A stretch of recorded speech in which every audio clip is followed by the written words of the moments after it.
So, I have a secret. I have never once checked the white box on surveys. I know. I've got light skin, and I've experienced all the privileges associated with that. But it just doesn't feel right. See, I think that box is reserved for dudes that look like America, whose faith in white Jesus and above all the straight hair is the reason people like us moved to New York City. So even now, our sanctuary is threatened. The reasons I feel that way are bountiful and complicated. Starting from a very young age, clues revealing themselves to me slowly, deliberately, like an Agatha Christie mystery, but set in Christian America, where I was the strangest thing on the block, as crazy as that may be. Sitting in the back seat of a 1993 dark blue Dodge Grand Caravan, going to get my hair cut in the next town over because my mom knows a guy. Cassette player on. Abra vino, Padre querido, Padre bendito, luz de Israel. Woo! It's alright, be little bitty, little hometown or big old city. Might as well share, might as well smile. Life goes on for a little bitty while. Nothing weird about that. And a little bit later, when I was a little bit older, I would pick up my prom date in that car. Christmas lights wrapped up all in that shit, blasting the same Alan Jackson too. How about a box for son of immigrants, not really doing the Jewish thing and trying to have a pretty regular American childhood via osmosis? So, I went to college, and I tried to do the Jewish thing, and I found what I thought was my own community of people. You know, I checked that box for proud American Jew, the Jews, where everyone is welcome.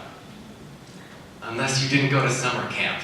Or have like a weird sensitive stomach thing, and especially if you don't think Passover themed videos by a cappella groups called the Maccabees are hilarious. Who the fuck are these people? Not my Jews, not my Jews. How about a box for not part of your Ashkenazi narrative, as valid as it may be? Or maybe a box for Turkish Sephardic Jews celebrating Passover in Bed-Stuy. Maybe like the smallest community of all time, right? These must be my people.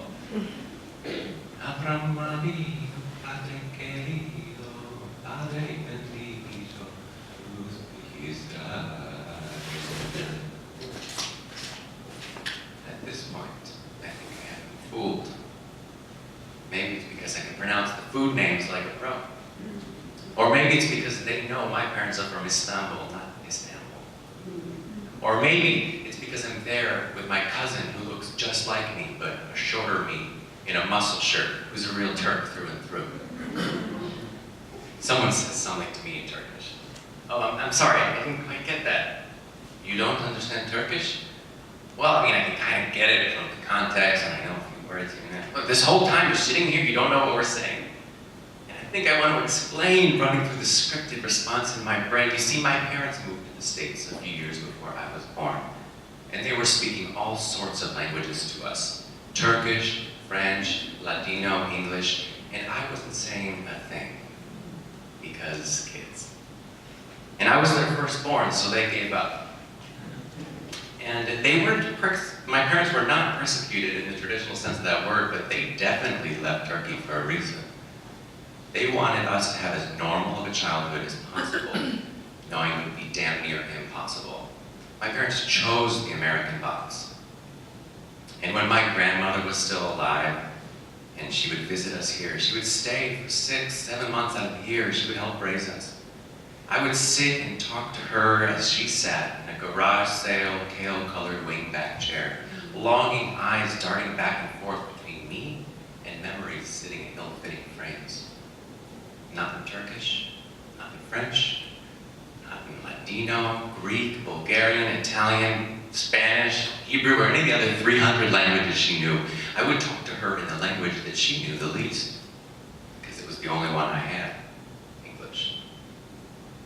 As you could imagine, we couldn't say too much to one another, but we would carry on without shame or an ounce of embarrassment, sacrament of those moments just happy to know that I knew about love and another life and family trees cut short.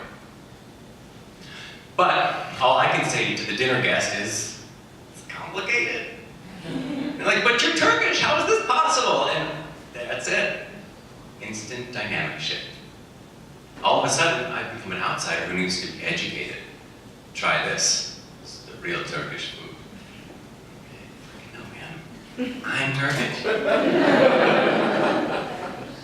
And I know it comes from a good place, from a deep culture of hospitality that we don't see much here in the States. But I'm not a guest. It feels like home until someone tells me it isn't.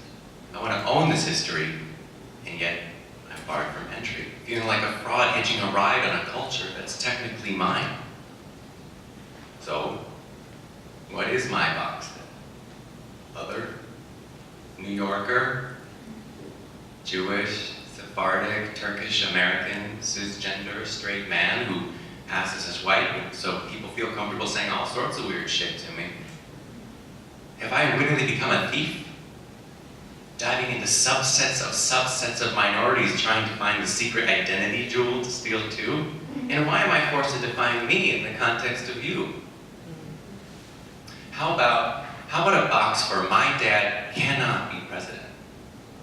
Or how about a box for, I guess Spain wants me back now? Or how about a box for, I know my privileges, but. How about a box for chameleon? Yeah, that could work. I mean, you see me here, but I'll shape-shift and code switch the shit out of you. Fuck your box. I do not need that to accurately describe my situation. Because in my generation, we're just the next iteration of the same conversations, the same lack of patience, the same things we're facing, day out and day in. Gertrude Stein tells me that my identity is an externally animated acting out, not an inner state innately fixed. So I'm gonna keep doing that until something fits. Thank you.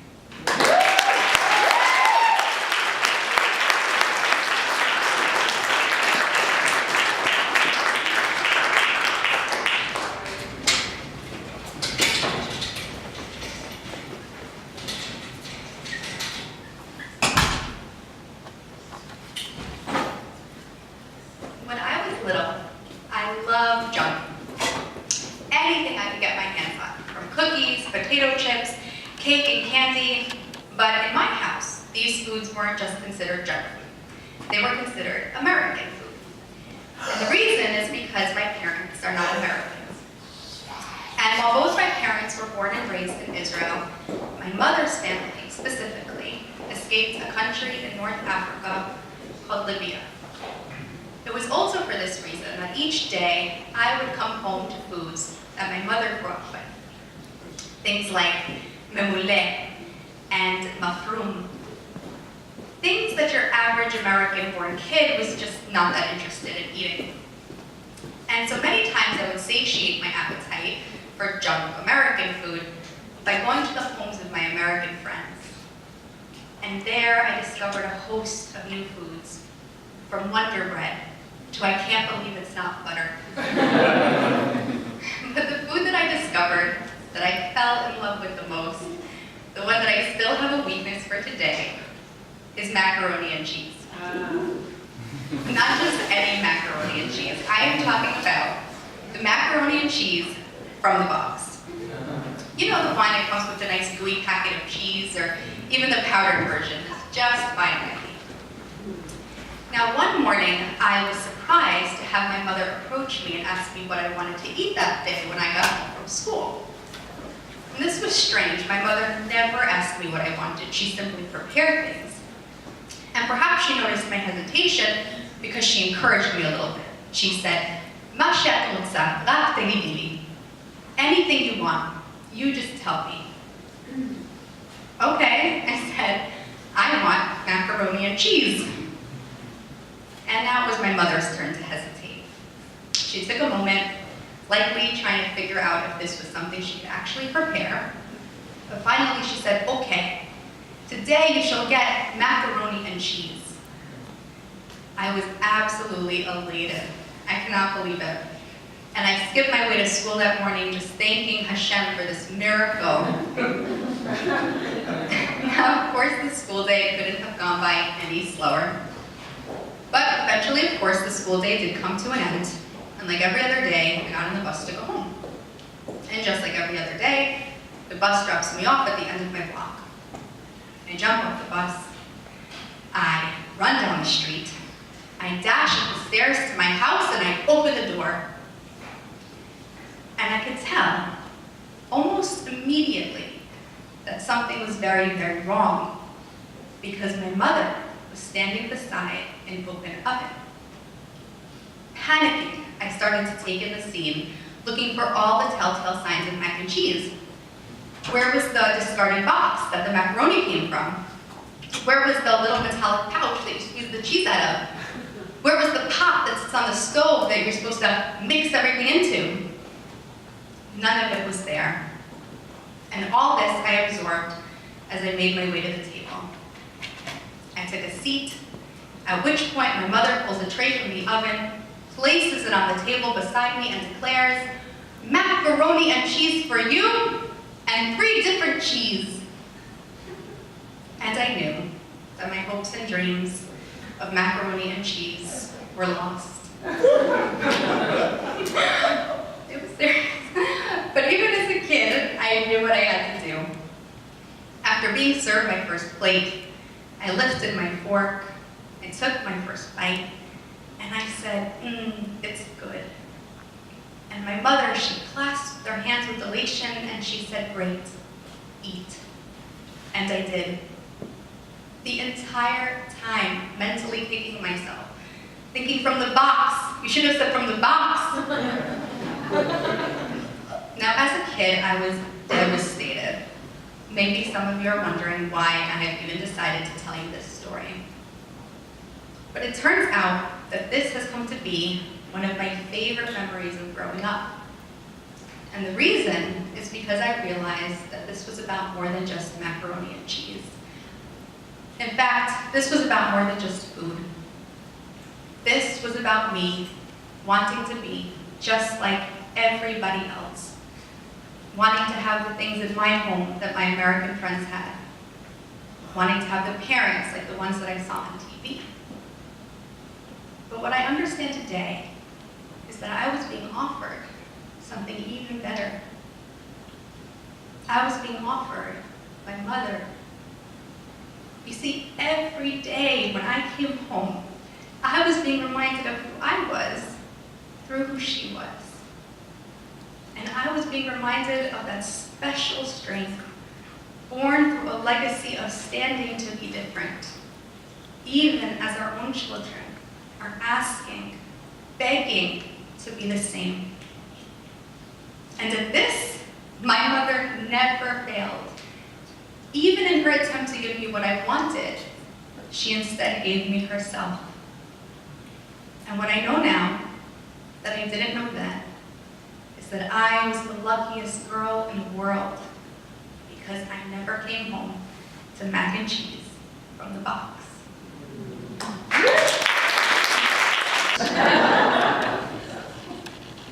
But in my piece, it was 2010, and I was single. It's much less glamorous than it sounds. It pretty much just boiled down to me being on any activity that guaranteed a high enough percentage of women and or alcohol, which is how I ended up at a bar in Turtle Bay enjoying the free happy hour. So there I was, out on the floor listening to terrifying music when I heard it. Don't you think you're being a little obnoxious? Very weird. I turned to see a little blonde sprite dressed in a cowboy hat, tube-top, cut-off shorts, and glitter. For a moment, I might have been in a Kesha. But I wasn't sure, why she thought I was being obnoxious. I'm not saying that I'm not, I'm just not sure why specifically she thought I was being obnoxious. Although, to be fair, there I was out in that Florida Irish pub on a Thursday night, dressed in a button-down, tie vest, pocket watch fob. I was classy as shit.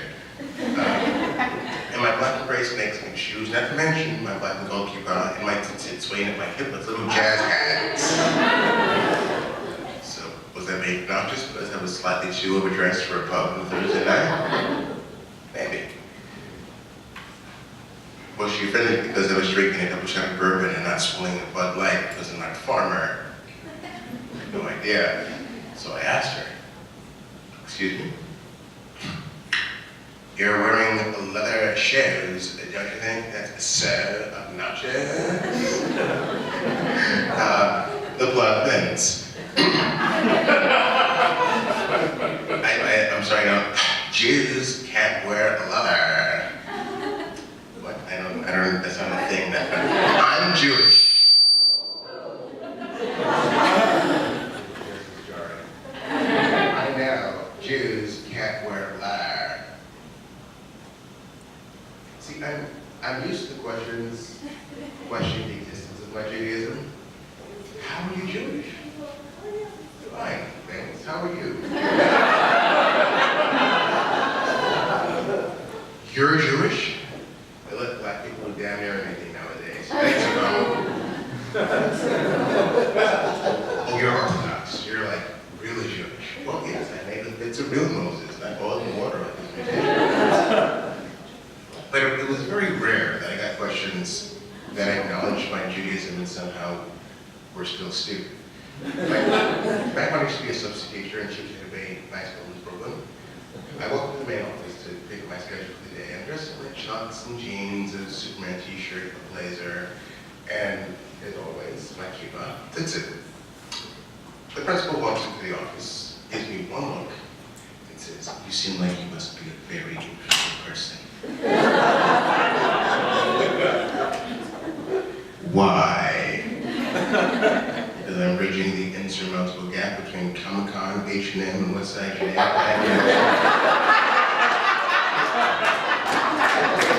Also, a very interesting person. I don't know, it was like the Dos Equis thing, and everyone else could hear it but me. He was caught alive with a village.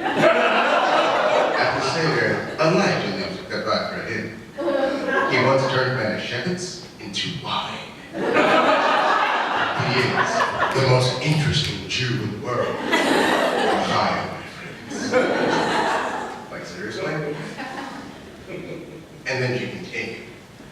I assume you must be a recent convert to Judaism? And the convert part wasn't weird. I'm not a convert, but the recent part was what I found weird. Like, what part of a blazer and a Superman t-shirt reads like a recent convert to you? Like, was I at home watching Superman on DVD? You know, like go to H&M, like jacket. Oh, what's this? Did you hit the shop? Oh no, I'm just falling through the window. I'm covered in gefilte fish way out. Well, I guess I'm Jewish now. Off to work I go. And as irritating as it is when you get to silly questions, it's worse when there are no questions, but for the wrong reasons, like anytime out with my in-laws. To paint a better picture. My wife's mother is a blonde-haired, gray-eyed, German-Jewish Ashkenazi. My wife's father is a black, African-American, Southern Catholic man. And that is not my story. It's my wife's story. Something wrong with that story. But it's not mine. Yet whenever I'm out with my white Jewish mother-in-law, it's, oh, that's how the Jewish makes sense. It's part what? When I'm out with my African-American Catholic father-in-law, it's, oh, that's how Jewish makes sense. He's a convert. And when I'm out with both my in-laws and my caramel-skin wife, it's, oh, that interfaith Barbadian can find himself with Spartan. It's irritating having to explain to people that you're not a Venn diagram. I don't have a black side and a side. I have black Jewish side A, black Jewish side B, black Jewish parent 1, black Jewish parent 2. But anyway, back to the bar. For some insane reason, I decided I'm going to try and elect this protocol because this is the exact example where I teach laws, right? It's also the exact example of when you're talking to somebody and you can see the wheel is turning, but the answer's dead. Yes, I say there are certain times where Jews can't wear leather. Generally speaking, there's no provision against it. And And she says, no, you're wrong. You need to learn more. You have no idea how experienced that was. First, I'm signing a dress with masterpiece theater of limiting fashion trips from college trip for Barbie. Secondly, front village Judaism warrior is anxious close to spilling your shrimp cocktail on my leather shoes. Thirdly, is that a Shams? That's you, I spy, as she swishes off into the night? Yes, it is. The only way things could have gotten more ironically offensive is if her name had in fact been Leviticus. But it's funny, because when I tell the story, people start dispensing with project and broken into you. Oh, she said, no, not everyone is aware. Not everybody gets taught. And those are, possibly well, possibly true. But there's one thing that girl did know. She knew that I was black. And that is all she needed to know to claim the authority to tell me that I was doing Jewish wrong. Half Israeli, my Bronx through and through mother goes, no you're not, you're a New Yorker. I was raised in the Bronx, in the same apartment complex as my mother, with my nose pressed against the television, reciting every line of The Wizard of Oz. My parents met when my mom was a volunteer on my dad's kibbutz, picking bananas from 6 a.m. to noon. My dad was a strapping Israeli soldier at the time when their paths crossed one night at the disco, which would later be the site of my own 11th birthday party. Sidebar. When I was little, we spent a month in Israel every summer. I turned 6 months old during my first visit there. My newly christened parents took a much-deserved getaway to Eilat and left me with my grandparents, who are the best people to leave your children with, no matter who you are. My dad says that when they got back to the kibbutz, I looked at him and my mom as if I had no idea who they were. I had fallen in love with my Saba and Savta. I want to go home. When is it going to be my turn? Over the years, my dad wanted an answer from my mom, and rightfully so. It's a grueling 11-hour flight from JFK to Ben Gurion, a 7-hour time difference, and at least $1,000 every time you just want to see your family, although Turkish Air does have great prices these days. My mom finally gave in when I finished elementary school. We left the Bronx, and we moved to Kibbutz Kinneret. Yeah, it didn't go well. My dad was a self-made man in America. He was an award-winning realtor. He loved his work. So when they asked him to milk the cows while wearing jelly sandals, they should have known they were dealing with a wild horse who just gallops to the beat of his own drum. My mom, bless her heart, she spent so much of her life in Israel, and yet somehow she never mastered Hebrew. Her Bronx accent amplified times 15 every time she attempts to speak. Michael, yes, my gebet?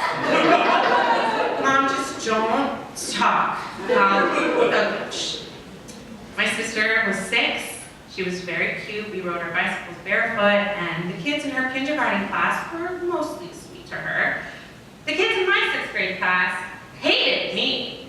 I had one friend, kind of. We would sit on my bunk bed with our binders of Leonardo DiCaprio pictures and fight over clippings from his days on Growing Pains. There was no way I was parting with those. When I was in school on the kibbutz, this was a thing. Guys would just shove you in the corner and start kicking you in the shins really hard. Call you fat, grab the payphone from you, and slam it down while you were asking your dad to please pick you up from one of those weird disco parties. It took its toll. I wrote, "Ani sonnet otach," I hate you, on a Post-it, and I hid it for the girls who were alternately nice and horrific to me, depending on the day, to find. Not my best idea. We were exiled. Literally, not specifically because of my Post-it, although maybe that was a factor. See, the kibbutz votes on you. You guys remember Survivor? Yeah, we lived that. It became my mom's favorite show. They vote on you, and we were voted off the island by a landslide. My Saba, a small man in stature who prefers not to talk during meals, was so disappointed in his community, he went to the public dining hall and smashed the stack of plates. It was time to go home. On a recent visit, my Saba gave us a tour of his orchard. He keeps a small group of trees behind the kitchen, and each one is different. Eshkulit, Homela, Zait, Egoz.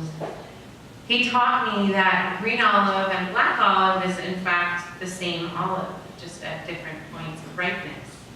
And that the heavy Homela fruit will fall to the ground when it's ready to be eaten. He's a genius pack rat, and he demonstrates for us his greatest invention, a nutcracker made from motorcycle parts. My sister and I, we still love to explore the kibbutz on our bicycles. I try to see more, to breathe deeper, to memorize the valley so I can come back even when I'm a million miles away.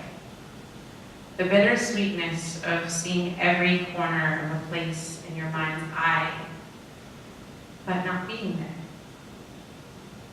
We took a right turn we never tried before and got lost near the olive groves a little farther off. But we found our way. It's in our blood. We can't help it.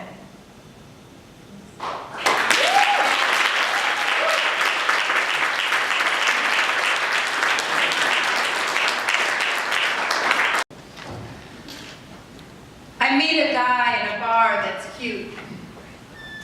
He asked me out to dinner for the following Tuesday. I declined. Tuesday is Yom Kippur, I will be fasting. You're Jewish? Wow, you don't look Jewish. You don't act Jewish. And he says it in this tone that sounds like he's complimenting me. And I say nothing. I say nothing, which combined with a flirty smile translates to thank you. I say nothing because I'm drunk on denial coladas. I say nothing because I got a contact high of someone's anti-Semitic crack pipe. I say nothing because somewhere along my life's graph, I've been swayed to believe that being Jewish is not too cool, not too sexy.